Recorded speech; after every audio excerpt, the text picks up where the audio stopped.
Es tiempo de abrir la Biblia juntos, de conectarnos con su palabra y de andar en el camino.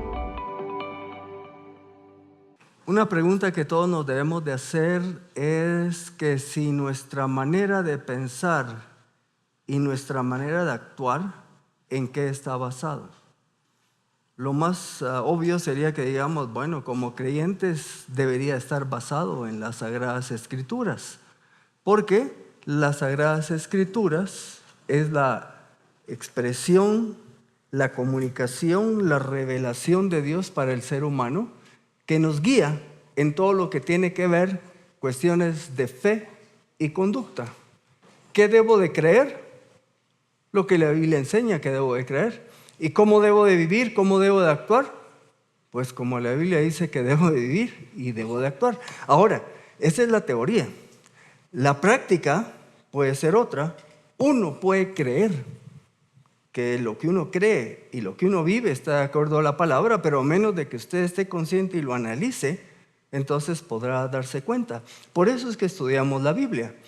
Por ejemplo, si usted está involucrado en su trabajo y cae dentro de la categoría de workahólico o trabajólico, ¿verdad? Con la excusa de que llevar el recurso para su familia, su esposa, sus hijos, y se la pasa trabajando y está haciendo plata y eso le permite tener un tipo de vida pues relativamente bonito. La pregunta sería, ¿eso es lo que te pide la Escritura que sea tu manera de vivir? ¿Verdad? O por ahí hay alguien que se casa pero no tiene hijos, pasan los años y no es porque no puedan, sino sencillamente porque no quieren, porque quieren disfrutar ellos para sí mismos como pareja, ¿verdad? Porque los hijos van a interrumpir ese disfrute y se van a limitar a muchas cosas que pueden hacer y quizás después de que hayan disfrutado lo suficiente tendrán hijos. Me pregunto, ¿será eso lo que la Escritura nos transmite y nos enseña? Bueno, y pueden ser muchas otras cosas más. Bien, por eso estudiamos la palabra, para ver qué dice. Cuando se enseña la palabra pueden haber varias maneras. Por ejemplo, una es utilizar la manera temática. Agarramos un tema, por ejemplo, estudiamos las mujeres de fe en la Biblia, en la sección anterior. Bueno, ese fue un tema. Pero el estilo temático viene y agarra este domingo y agarra diversas citas de todos lados para encontrar el tema de mujeres en la Biblia. Nosotros no lo estudiamos así, lo estudiamos pero a través de pasajes específicos en donde se exponía la enseñanza. Entonces llegó a otra manera de trabajar con el estudio de la Escritura, que es la manera exposicional o expositoria. Eso quiere decir que se toma un pasaje y se estudia el pasaje verso por verso. Puede ser algunos versos o varios versos y se van estudiando, aprendiendo, entendiendo el significado, lo que quiso significar para la audiencia original, y luego de que se va entendiendo eso en su contexto, traemos enseñanzas para nuestro presente. Bueno, y hay algunas otras versiones combinadas de cómo estudiar la palabra. También a algunos que hemos podido estudiar este tema formalmente, ¿verdad? Nos enseñan que cuando se prepara un sermón, entonces tengo que identificar cuál es la idea principal. ¿En qué estaba pensando el que lo escribió? Obviamente bajo la instrucción del Espíritu Santo, y encuentro esa idea principal, y después tengo que encontrar cuáles son los puntos principales del pasaje. 1, 2, no más de 3 nos dicen, ¿verdad? Y aquí hemos escuchado predicaciones de ese estilo. Yo las he puesto en práctica algunas veces, me siento un poco aprisionadón, pero pues como así me lo enseñaron, lo he hecho, pero no siempre lo hago así. El pasaje de hoy, no sé cómo se sintió usted leer 30 y pico versículos cuando Neri, que yo le pedí que por favor lo leyera, ¿verdad? Y usted empezó a ver ese montón de nombres y que construyeron de aquí para acá, la puerta tal, la salida tal, la de las ovejas, la de esto, lo otro. Bueno, ¿cómo trabajar un pasaje como eso? Este es el capítulo 3 de Nehemías. Vaya por favor abriendo su Biblia, encendiéndola en el capítulo 3 de Nehemías.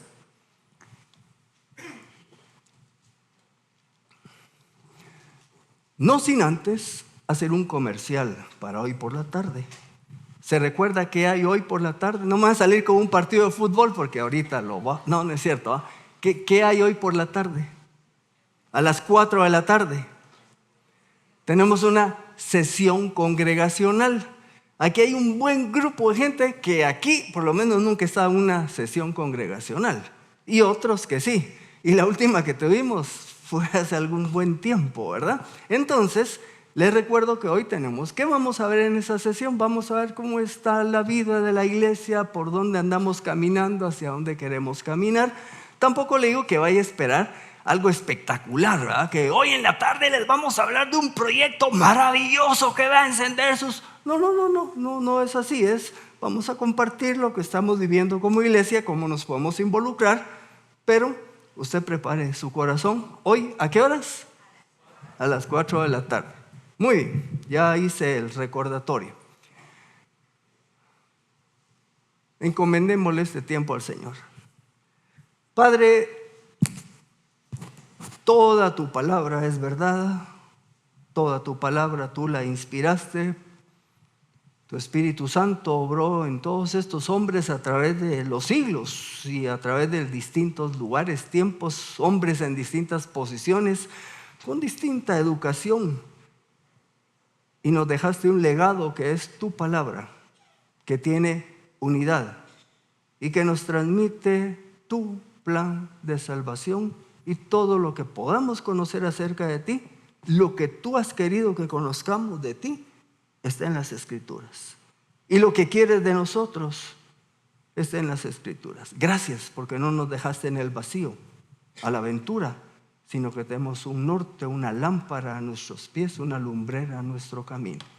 Usa tu palabra según tu plan para cada uno de los que estamos esta mañana acá. En el nombre de Jesús oramos. Amén. Un poco de contexto. Para el que no había venido aquí, hoy veo una serie de caras que no había visto, posiblemente porque vinieron por los bautizos o por otras razones. Entonces no sé si van al tanto de qué estamos haciendo. Estamos estudiando el libro de Nehemías. Nehemías era un judío que no vivía en Israel, sino que vivía en el imperio persa, porque buen número de años antes, muy posiblemente sus padres habían sido expatriados del territorio de Israel ante una invasión de Nabucodonosor del imperio babilonio. Este imperio después cayó en manos de Ciro del imperio medo-persa. Y después de Ciro hubo otros reyes y Nehemías trabajaba para uno de estos otros reyes y nos cuenta al final del capítulo 1 que su función era copero del rey. Y aquí explicamos que un copero del rey era una persona de una posición muy privilegiada. No era, claro, él tenía que verificar que toda la bebida y alimentos del rey no estuvieran envenenados. Pero en esa cultura, por estudios que se han hecho, un copero era una persona con habilidades administrativas, porque estaba a cargo de un montón de funciones para su rey. Así que Dios escoge a un hombre con capacidad para una tarea que él quería que realizara. Estaba Nehemías y llegan a su hermano, creemos que fue su hermano en la carne y otros israelitas, y les dice: jóvenes, ¿cómo están las cosas allá por Jerusalén? Y él le dice: mira, los muros derribados. Eso desde que había llegado Nabucodonosor, ¿verdad? Hacía casi unos 100 años aprox. Los muros derribados, las puertas quemadas a fuego. Jerusalén está hecha un desastre. Aquella hermosa ciudad que estuvo bajo David y Salomón, olvídate. Lo que nos contaron nuestros padres y abuelos, ya no más. Y hay una carga en el corazón de Nehemías, porque usted no ve en el pasaje que le han dicho: ¿qué vas a hacer? No aparece eso. Sencillamente Nehemías dice: Señor, dame gracia ante ese hombre. Ahí está en el capítulo 1. ¿Cuál era ese hombre? El rey de los persas, ¿verdad? Y en el capítulo 2 ya vimos 2 mensajes, ¿verdad? Uno donde tiene un encuentro con el rey y el rey le pregunta: te veo cambiado, ¿qué te está pasando? Señor, guíame, dice Nehemías. Y entonces le deja ir todo un proyecto al rey que obviamente no se le ocurrió en ese momento. Es que habían pasado, desde que recibió las noticias de Jerusalén hasta este momento, 4 meses. En esos 4 meses Nehemías estuvo preparándose para qué era lo que podía hacer para ir a ver a Jerusalén. Cuando el rey le pregunta, hasta le dice, mira, ¿y para qué le preguntó? Quiero que me des permiso de ir allá a reconstruir la ciudad de mis padres. Y quiero que me autorices esto, también estos recursos, permisos, cuidado de guardia. Y no se le ocurrió en el momento, él había hecho su tarea de prepararlo. Así que solo los estoy contextualizando. Llega Jeremías, y eso fue la semana pasada, que nos dieron el relato, no que Nehemías llegó la semana pasada, que él se murió hace muchos años. O sea, la semana pasada nos relataron que Jeremías llegó a Jerusalén, chitón, ¿verdad? No dijo nada, se fue a hacer una inspección alrededor de todo el muro, iba sobre un animal de carga, ¿verdad? Y hubo un momento en que ni siquiera pudo avanzar, tuvo que bajarse y a pie pasar por ahí, se fue a hacer una evaluación de la situación. Y entonces nos leyeron casi al final del mensaje lo que dijo Nehemías. Ustedes ven la mala situación en que estamos, que Jerusalén está desolada y sus puertas quemadas a fuego. Vengan, reedifiquemos la muralla de Jerusalén para que no seamos más motivo de burla. Les conté cómo la mano de mi Dios había sido bondadosa conmigo y también las palabras que el rey me había dicho, pues que le facilitó todo lo que él había pedido. Entonces dijeron, levantémonos y edifiquemos. No sé si usted leería así el texto, ¿verdad? Pero yo lo leería así. Entonces dijeron, levantémonos y edifiquemos. Así, pues la Biblia no está con sonido, ¿verdad? Bueno, ahora sí hay unas que la leen, ¿verdad? Pero yo creo que se entusiasmaron. Una ciudad que ya estaban en Jerusalén. Una ciudad donde se podía entrar cualquiera, podían entrar a asaltar, peligrosa y todo lo demás. Entonces se animan a restaurar esa muralla que tenía mucho tiempo de estar derribada. Y dice el pasaje en su parte final, y esforzaron sus manos en la buena obra. Bueno, la semana pasada todavía nos dijeron que hubo algunos que se opusieron, no eran judíos, mostraron oposición. Y Nehemías, ¿qué les dijo? El Dios del cielo nos dará éxito, por lo tanto nosotros, sus siervos, nos levantaremos y edificaremos. Este, capítulo 3, es uno de los pasajes que por la cantidad de nombres y datos que contiene, de verdad, si usted va leyendo su Biblia continuamente va a encontrar varios pasajes así. Y son pasajes que algunos le dan ganas de brincarse al que sigue, ¿me explico? Porque con ese nombrerío, a mí sí me ha pasado, no sé si usted, ¿verdad? Claro, yo me he hecho la disciplina de que lo voy a leer de todos modos, ¿verdad? Y a veces no entiendo por qué este nombre y por qué no. En esta lectura no lo entiendo, pero quizás en la segunda, en la tercera, bueno, ya llevo más de 10 y hay cosas que todavía no entiendo, pero otras que sí ya entendí. Y no sé cuánto tiempo me va a dar el Señor para ver hasta dónde puedo llegar a entender. Pero de rutina leo los pasajes. Por esa razón dije, ¿y por qué solo yo? Entonces le dije a Neri, léete el pasaje entero y que todos tengan la experiencia. No fue por eso, ¿verdad? La razón es que usted dio un montón de nombres y todo, y yo les digo, cuando preparándonos en eso, y aquí que se puede predicar fue mi primer pensamiento, ¿verdad? Pero seguí dando una vista y empecé a ver algunas cosas que yo a Nehemías lo he leído varias veces, pero en todas las anteriores no vi lo que ahora pude ver, y es algo de lo que vamos a compartir esta mañana. Así que vamos a buscar cosas que dice el pasaje y vamos a buscar unas aplicaciones para nosotros creyentes del siglo XXI, año 2025, 25 de mayo. Bueno, a ver qué podemos aprender. Número 1, ¿qué dice el pasaje? Bueno, miren, algo que no dice es qué pasó entre el 2 y el 3, ¿me explico? Porque dice Nehemías, no, con mi Dios vamos a poder hacer esta tarea, le dijo a los que se opusieron. ¡Pum! Entra el capítulo 3 y ya nos empieza a describir el proceso de reconstrucción de la muralla. No dice si Nehemías les dio instrucciones, hicieron reuniones, vieron plan. No dice. Ahora, ¿qué sí dice? Lo que dice este capítulo es que empezó el proceso de reconstrucción de la muralla y de las puertas. ¿Qué más dice el pasaje? Dice que participó una X cantidad de gente en ese proceso, todos manos a la obra, se llama el mensaje de hoy, no el colegio que está por 2 lugares, sino el mensaje es manos a la obra. Empezaron a trabajar. ¿Y qué fue lo que estuvieron haciendo durante todo el pasaje?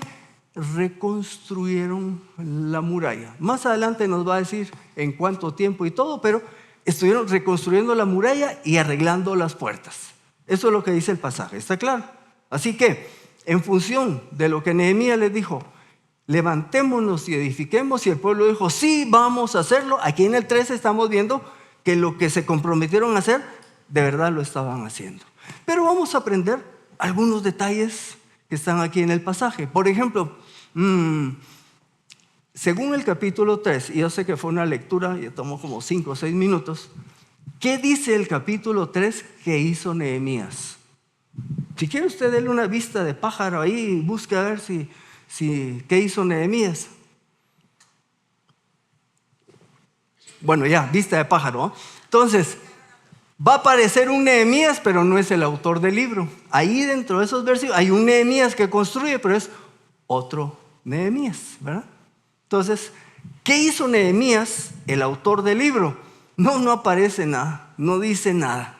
Pero ¿qué sí podemos decir? Que detrás de todo ese proceso sí estuvo Nehemías, aunque el pasaje no lo dice. Ahora, este libro lo escribe Nehemías, y usted se puede preguntar, ¿y por qué nos proveyó tanto nombre y tanto detalles? ¿Y cómo cuesta entenderlo? Aparte que hay cosas que al día de hoy no podemos saber, que construyeron de aquí, de tal lugar a tal lugar. Algunos sí se sabe dónde estuvieron, otros no se sabe. Por ejemplo, por ahí menciona el muro ancho. Y en los últimos años se encontraron en Jerusalén una zona que corresponde a ese muro ancho. O sea, existió, pues que ahí están los vestigios. Pero otros que no. Entonces, ¿por qué Nehemías nos hostigó de esa manera, con tanto nombre y detalle? Bueno, yo le voy a dar una teoría. Nehemías, en ese proceso que llegó a Jerusalén, estuvo reconstruyendo y todo, llegó a conocer a toda esta gente. Y llegó a registrar todos los tramos que construyeron. Por eso usted va a ver que dice fulano de tal, hijo de tal. Y este con sus hijas. Y este venía de tal lugar y de tal lugar. Nehemías llegó a conocer a toda la gente con la que estuvo trabajando. Qué bueno, ¿verdad? Qué pilas Nehemías, se sabía todos los nombres. ¿Y yo qué? Bueno, yo me pregunto, ¿y nosotros qué? Voltea a ver, para adelante o para atrás. Y dígame si usted conoce a todos los que estamos hoy acá. Conoce como mínimo si se sabe el nombre. Aparte si sabe quién es, qué hace, qué no hace, qué sabe. Nada. Muchos no nos conocemos. Entonces una buena aplicación yo le diría, después de leer este capítulo, ¿qué le parece si se propone conocer a la gente con la que nos vemos en general, más o menos domingo a domingo? ¿Y cree que le va a hacer daño conocer? Mire, yo me la paso aprendiendo nombres. Y a algunos les pido disculpas de antemano que se lo voy a volver a preguntar. No soy tan brillante como Nehemías, ¿verdad? Y ahí estoy y me aprendí unos nombres de este lado y ahí dije, se me fueron. Me sé el nombre de una hija, pero no de los papás, y ya me dijo la mamá su no, pero estoy en ese proceso. Yo lo invito a que una manera práctica es conozca a la gente con la que nos estamos relacionando continuamente. Bien. ¿Cuántos participaron en la construcción? Un montón de gente, ¿verdad? Y ahí es donde vamos a hacer algunas observaciones y vamos a aprender. Versículo 1 del capítulo 3. Y no voy a leer los 30 y pico versículos, hice una selección, ¿verdad? Entonces el sumo sacerdote Eliasib se levantó con sus hermanos los sacerdotes y edificaron la puerta de las ovejas. La consagraron y asentaron sus hojas. También en el versículo 28 se menciona la participación de otros sacerdotes. Eliasib dice que es el sumo sacerdote. ¿Cuál era la función del sumo sacerdote? Pues encargarse de toda la vida religiosa del pueblo para administrar los sacrificios que se hacían de continuo en el templo. Para ese momento el templo sí había sido reconstruido, donde se hacían los sacrificios por el pecado, ofrendas y todo lo demás. Bueno, Eliasib, cuando dicen vamos a levantar el muro y las puertas, Eliasib pudo haber dicho: disculpen, pues yo soy el sumo sacerdote, me explico, o sea, yo tengo ya mi tarea asignada, no me van a poner a picar piedra, ¿verdad? O sea, lo pudo haber dicho. Pero es interesante que el primer versículo que aparece, escrito por Nehemías, hace mención que el sumo sacerdote y otros sacerdotes, manos a la obra. También participaron otros miembros de la vida religiosa. Versículo 17 dice que hicieron reparaciones los levitas. Y luego en el versículo 26, los sirvientes del templo. Todos estos eran personal de la vida religiosa. Y todos ellos participaron en la reconstrucción de las murallas. Me lo traigo acá. Y podemos decir: hermanos, tenemos esta necesidad, ¿verdad? X. ¿Qué tal que un día se nos inundó aquí, está todo un regadal y no ha dado tiempo que nuestro personal que se mantiene aquí lo arregle? Nos dan una mano para limpiar, mover sillas y todo lo demás. Y entonces viene y me dice uno: disculpa, yo no puedo, yo soy anciano gobernante. Entonces yo como anciano gobernante, vos sabés, yo estoy velando por las almas de las ovejas, pero a ver los muchachos. O podría decirme: yo soy anciano en disponibilidad. Entonces, como estoy en disponibilidad, no me toca este tipo de cosas. No debería de ser así. O me podría decir: yo soy director de alabanza, director de ujieres. ¿Y qué más quiere? Coordinadora de escuela dominical. Soy del grupo de cantantes del ministerio, no puedo ponerme a limpiar el piso. Por alguna razón nos dijo Nehemías: Eliasib, el sumo sacerdote, manos a la obra. Así que de acá para acá, el que sea, manos a la obra. En la reconstrucción del muro y las puertas participaron personas, algunos que habitaban dentro de Jerusalén y otros que venían de fuera. Voy a otros pasajes. Si usted quiere lo ubica ahí rápido, si no me escucha. Locales, gente que vivía en Jerusalén.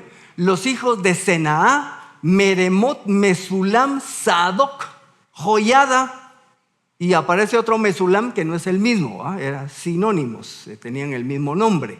No, homónimos eran, homónimos. Bueno, está en el versículo 3 y 4, en el versículo 6 y más versículos donde nos dice: los que construyeron el muro vivían en Jerusalén. Pero también el pasaje nos va a decir que hubo otros que no vivían en Jerusalén, sino en algunas ciudades alrededor, desde 10 hasta 25 kilómetros de distancia de las distintas ciudades. Les menciono algunas. Vinieron los de Jericó, también vinieron los de Tecoa, los de Gabaón y Mizpa, y también los habitantes de Zanoa, por mencionarles algunos. Estos no vivían dentro de Jerusalén, pero eran judíos, por supuesto, pero llegaron a participar de la reconstrucción. Así que no importando si estaban adentro o si estaban afuera, todos unánimemente se reunieron para manos a la obra. Ahora, aquí ¿cómo podemos aplicar esto? Decir, bueno, pero aquí ¿qué? Aquí ¿qué equivalencia hay de este asunto con nosotros? Bueno, encontré una. Usted sabe aquí en esta congregación quiénes son los históricos. ¿O ha oído el término? Yo sé que algunos sí, ¿va? ¿Sabe qué es un histórico? Ya va. Un miembro de la congregación que tiene muchos años de permanecer aquí. Algunos vinieron, ayer hacíamos la broma de uno de los hermanos que yo nací allá en el salón tal, dijo, ¿verdad? No fue literal, pero viene desde chiquito. Y otros que son adultos que venían desde adolescentes. Eso aquí por molestar, ¿va? Yo no les llamo así, yo aprendí, no le llaman históricos. Entonces, si aquí como congregación tenemos una tarea que realizar, un ministerio que hacer, participan los históricos. ¿Y cómo se llaman los otros? Yo les puse este nombre, ¿va? Externos. ¿Quiénes son los externos? Los que se han incorporado a través del tiempo. Yo tengo, la congregación, ¿cuántos años tiene de existir? 50. Yo vine en 2005, no digo ni a la mitad, yo soy de los externos, ¿verdad? Y como muchos de ustedes nos hemos incorporado a la congregación a través del tiempo. ¿Tenemos un ministerio que hacer? Sí. ¿Quiénes lo van a hacer? Los unos y los otros. Los de adentro de mucho tiempo y los que ya estamos adentro desde menos tiempo. Entonces, la tarea es para todos. ¿Para quiénes manos a la obra? Para todos. Muy bien. Describe también el pasaje la participación de personas de distintas ocupaciones. Versículo 8. Jarjaía de los orfebres o plateros, dicen otras versiones. Junto a él hizo reparaciones Hananías, uno de los perfumistas. Más adelante aparece en el versículo 32, vuelve a mencionar a los orfebres y los mercaderes que hicieron reparaciones en el aposento alto de tal lugar. ¿Qué le parece a usted un orfebre? Un hombre que trabaja metales preciosos, ¿verdad? Y el perfumista, con el nardo, con gotitas de esencia de nardo, que es una flor que algunos lo conocen, ¿verdad? Fue quien echó un bote de nardo carísimo. ¿Quién fue? María, ¿verdad? La derramó en ese. Bueno, los perfumistas, y le dicen, participan en la reconstrucción del muro. Imagínense esas manos tan delicadas, cargando y todo. No hay queja, dice, sencillamente describe aquellos. Los mercaderes también, ¿verdad? Tuvieron que dejar de hacer negocios un tiempo para participar. Entonces, ¿qué resalto, qué veo en este pasaje? Que gente de distintas ocupaciones participó en el proceso de reconstrucción. También lo que en nuestros días pues creo que sería difícil, no conozco alguno aquí, pero de repente hay miembros del gobierno, ¿verdad? También participaron, y aquí nos los describe. Refaías, en el versículo 9, oficial de la mitad del distrito de Jerusalén. Y luego nos habla de Malquías, del distrito de Bet Hakerem, en el versículo 14, y Salum, oficial del distrito de Mizpa, en el versículo 15. Todos eran funcionarios de la ciudad, ellos también participaron. Si aquí en la congregación, no lo conozco, así que no sé, pues si aquí hubiera algún diputado o algún ejecutivo de gobierno y tenemos un ministerio que realizar, no están eximidos de participar porque sean funcionarios de gobierno. Todos podemos participar. No importa cuál sea tu ocupación, es común a todos la responsabilidad de participar en la construcción de la iglesia. Y cuando hablamos de iglesia, no estamos hablando de este salón, porque este salón no es una iglesia. ¿Qué es esto? Este es un salón. Es más, ni siquiera llegamos a templo. Según Gary Williams, dice que templo es solo el que había allá en Jerusalén, ¿verdad? Fuera de eso, a eso se le podía llamar templo. Y nos dio pasajes bíblicos. Entonces, ¿qué tenemos? Salones, lugares de reunión. Yo normalmente cuando hablo trato de no decir nos vamos a ver en el templo, sino les digo en el salón principal. ¿Cuál es? Este. ¿Y cuál otro tenemos? El del toldo, ¿verdad? Lugares de reunión. En esos lugares de reunión, ¿quiénes se congregan? La iglesia, porque la iglesia es la suma de todos los creyentes. Y por eso, no importa cuál sea tu ocupación, tienes la responsabilidad de participar en la construcción de tu iglesia. Un par de versículos. Efesios 4:12.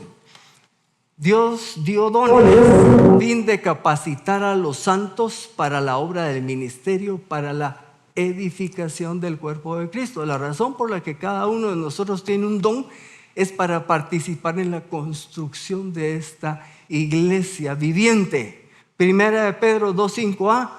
Vosotros también, como piedras vivas, sed edificados como casa espiritual. Entonces, ¿hay alguna tarea que realizar? ¿Tenemos muros que reparar físicos? No, pero tenemos una tarea de construcción de nuestra congregación. Ahora, usted podría pensar también, sí, creo que sí quiero servir al Señor, ¿verdad? Y entonces usted empieza a pensar, ¿dónde puedo servir al Señor? Y usted oye que tenemos un misionero en Albania, que tenemos en España, ¿dónde más? En el oriente, no decimos por dónde va, pero por allá por el oriente, y algunos ministerios locales. Y entonces usted está pensando, ay, pero tengo que trabajar, tengo esto, mis estudios, lo otro, y cómo quisiera ir allá. Ahora aprendamos qué pasó aquí con los que construían. Jedaías, versículo 10, hizo reparaciones, ¿dónde? Frente a su casa.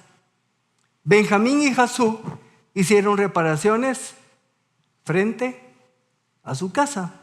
Y Azarías, hijo de Maasías, hijo de Ananías, hizo reparaciones junto a su casa. Versículo 23. Y versículo 29, Sadoc, hijo de Imer, hizo reparaciones frente a su casa. ¿A dónde tiene que ir usted para coparticipar en la construcción de su iglesia?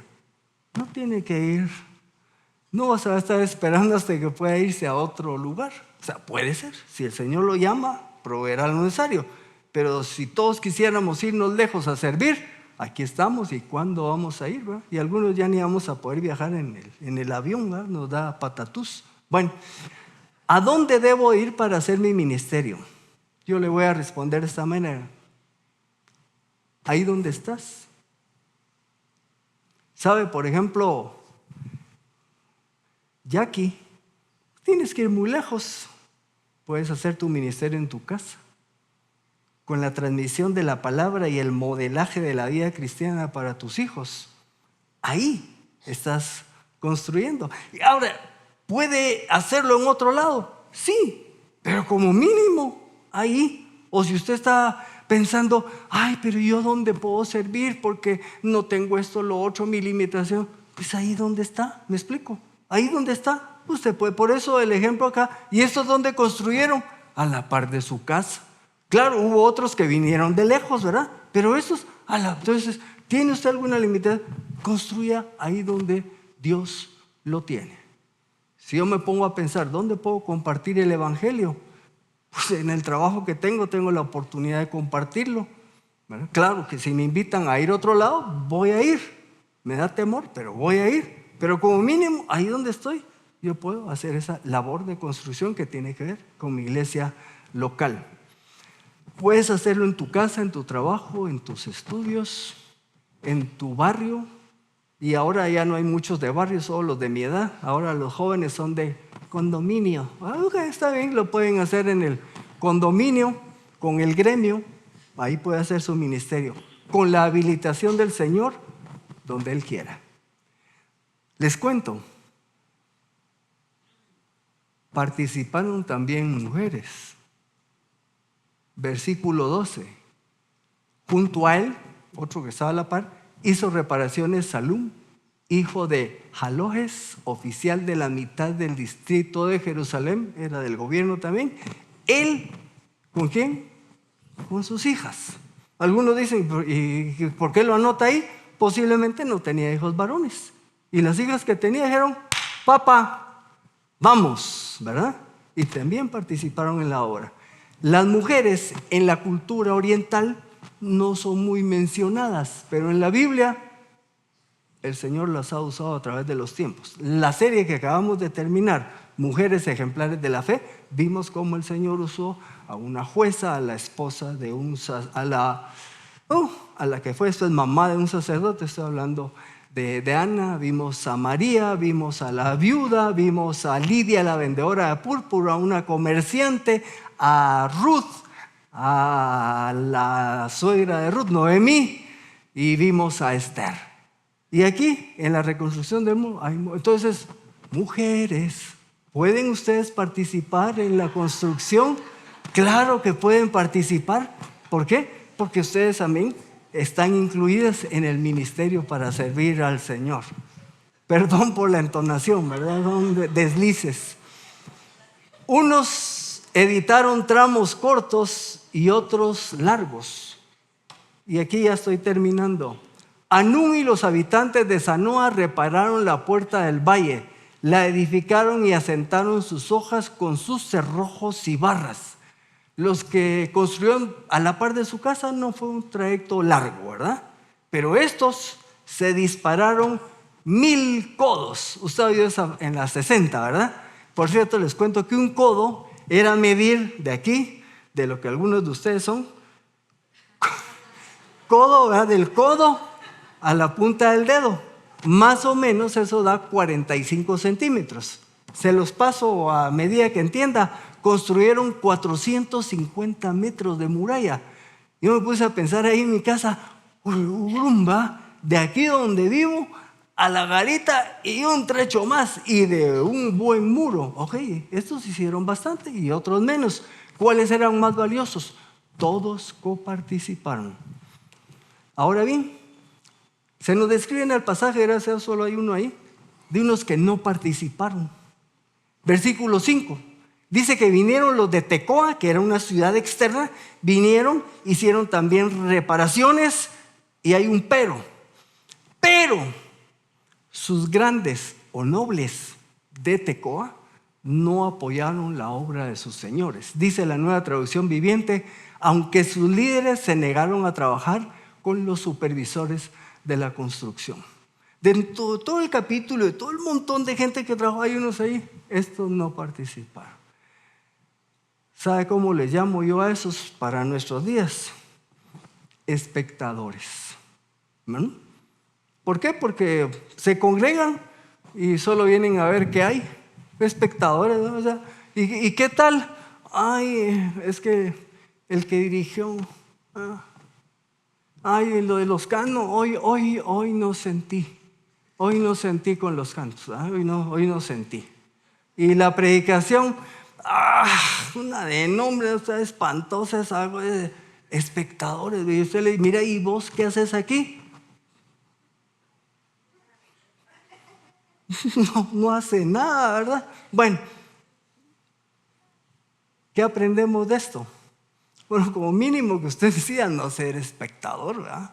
Sino que esté dentro de todo el montón que ya les mencioné anteriormente. La actitud, versículo 20. Después de él, Baruc, hijo de Zabai, con todo fervor, diagonal, se puede traducir también entusiasmo, reparó otra sección desde el ángulo hasta la puerta de la casa del sumo sacerdote Eliasib. Actitud, ¿cuál fue? Fervor, entusiasmo. Si usted va a servir al Señor,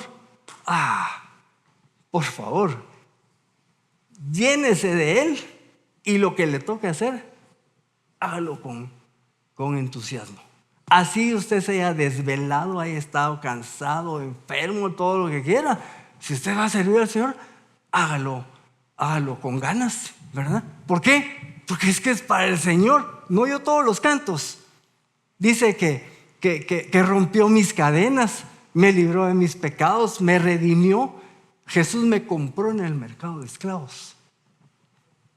¿Cómo no voy a estar yo gozoso por lo que Él hizo por mí? Y cuando Él quiere que yo haga algo por Él, ¿con qué corazón lo voy a hacer?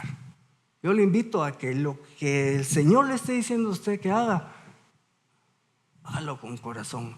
Es que es para Él, no es ni para nosotros ni para los hermanos, es para el Señor. ¿Qué actitud tienes para servir? ¿En quién está centrada tu motivación?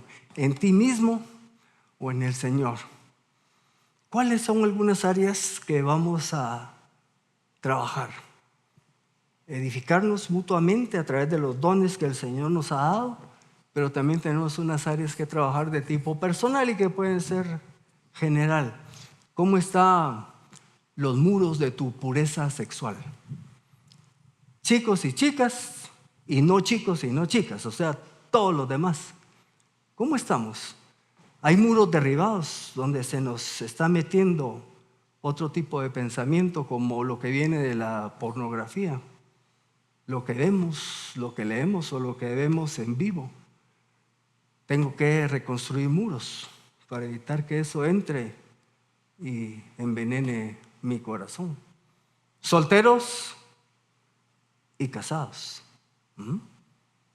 Se están viviendo en los hogares, patojos, papás y todo, clavos con el tema de la pureza sexual. ¿Ya se fijó que tiene un hoyo por ahí donde se le está metiendo el chamuco, el príncipe de este mundo, y le está despedazando el corazón en su pureza sexual? También puede ser en su pureza económica. Su prioridad ahorita es hacer plata. Tenga mucha o tenga poca, su prioridad es la plata, su prioridad es el estatus. ¿Usted sabe qué es estatus? Estatus es comprar cosas que no necesito con dinero que no tengo para impresionar gente que me cae mal. ¿Va? Ok, su pureza económica, muros, se le metió el mundo y ahora usted anda detrás de lo material, su pureza espiritual. No lee la Biblia. ¿Usted cada cuánto cree que uno debería leer la Biblia? ¿Les parece bien? Bueno, por lo menos el domingo, que la lea aquí, el que tenemos lectura bíblica, ¿les parece suficiente? Ok, lunes, miércoles, viernes y sábado. ¿Les parece bien? ¿Cada cuánto come? Diario y mínimo 3, porque otros que le entran 6 y 7. Su pureza espiritual necesita muros, porque usted está dejando entrar otra serie de corrientes en vez de tener la escritura, la oración, la relación con otros, el crecimiento espiritual. Así que usted lo puede ampliar a otros lados. Pregunta: ¿estamos dispuestos a reconstruir juntos? Se va a enterar en las siguientes predicaciones que la cosa dentro de los habitantes de Israel no todo era perfecta. Habían clavos, habían problemas. Pero cuando fue necesario construir, manos a la obra. Nuestra congregación, como dijo una vez Estuardo Salazar, si usted anda buscando una iglesia perfecta, desde el momento en que usted ingresó, dejó de serlo, dijo. O sea, nos echó el muerto a cada uno de nosotros. Entonces, sí, hay cosas que tenemos que mejorar, que trabajar, pero manos a la obra. Empecemos sirviendo al Señor. Y en el proceso, como vamos a aprender en el libro, vamos a ir también nosotros arreglando una serie de cosas. Termino. Si usted viene el día de hoy, en la tarde, vamos a ver por dónde anda Iglesia Centro Bíblico El Camino. Pero esta es una tarea que nos involucra a todos. Lo que podamos hacer para servir al Señor y decir, Iglesia Centro Bíblico El Camino ha marcado en la historia de Guatemala, en la zona 12, algo significativo. No va a depender de un puchito de personas, sino de todos los que la conformamos. Y eso solamente se puede hacer si decidimos decir, levantémonos y edifiquemos. Hermanos, los invito a que oremos. Padre, te damos gracias por tu palabra. Pasajes como estos que a veces nos parecen difíciles, nos pueden enseñar, nos pueden guiar y nos pueden mover.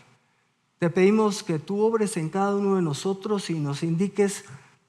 Algunos ya estamos sirviendo en lo que tú nos has llamado, otros todavía no sabemos. Ayúdanos a identificar eso. Dinos dónde quieres que te sirvamos, o si vamos a escuchar a algún hermano con mayor experiencia y madurez que nos va a orientar. Abre nuestros oídos. Lo importante, te pedimos, Señor, es que podamos ser instrumentos tuyos para la proclamación y expansión del Evangelio mientras nos das la vida que nos has dado. En el nombre de Jesús oramos. Amén. Gracias por acompañarnos hoy. Esperamos que vuelvas y sigas conectado con la palabra. También te invitamos a que nos sigas en nuestras redes sociales. Hasta pronto.